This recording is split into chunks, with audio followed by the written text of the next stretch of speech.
Hi, I'm Steve Wynn, and I run this place, the Golden Nugget. When I was a kid, I dreamed of growing up and having the most beautiful hotel casino in the world.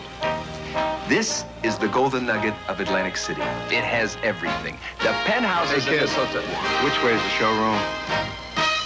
That way. You're all right, baby. And Frank Sinatra, too. The Golden Nugget in Atlantic City. That was the night of my 41st birthday, January 27th. The Gaming Commission of New Jersey didn't allow you to photograph gaming while it was open.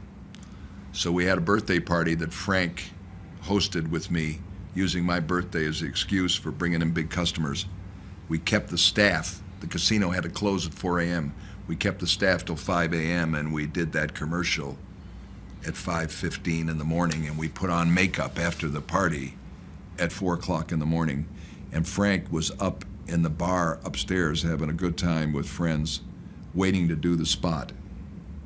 The director was a guy named Dexter who did Pepsi-Cola commercials. We had all the dealers in their position, and the blocking for the commercial was for Frank Sinatra to come out and say, "Hi, I'm Frank Sinatra, and I sing songs for a living.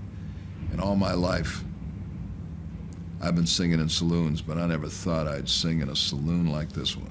This is the Golden Nugget." It was Frank by himself.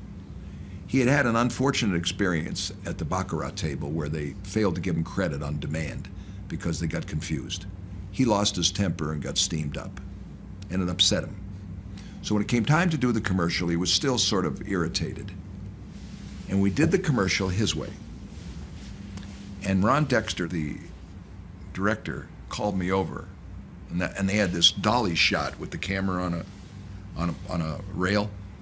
And he said to me, "This is very cold." And he did 3 takes. And he told Sinatra, you know,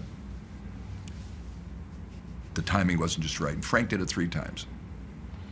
And Dexter says to me, with my advertising director, Lester Kolodny, he says, "This is going to be icy. What are we going to do?" Lester says, "You got to ad-lib something else. You got to do something." And on the spot, and we got to use the same blocking, we made up the idea that I would do this Portnoy thing, where I would say, when I was a kid, I dreamt of having the greatest casino. And Frank would walk in, who had been there, done that, and say, "Which way is the showroom?" And I would be so overcome that I couldn't speak, and I'd just point. And he'd say, "You're all right," and walk away. And I would say, the last thing I would say before he walked up is, "This place has everything." And then Frank Sinatra, too. And I walk over to Frank, I said, "We'd like to do one last take on a different shot that we can use for marketing." And I explained to Frank what I want to do. He says, "Okay, get a cue card for the kid." Now, they had this prompter. You put it up on I said, "I don't need it, I'll just do it." "You sure?" I said, "I'm going to use the same blocking you used. And you'll just walk in." He says, "You're sure?" He says, "Why don't you get something for the kid to read?" I said, I got it. And on my birthday, I ad-libbed that commercial.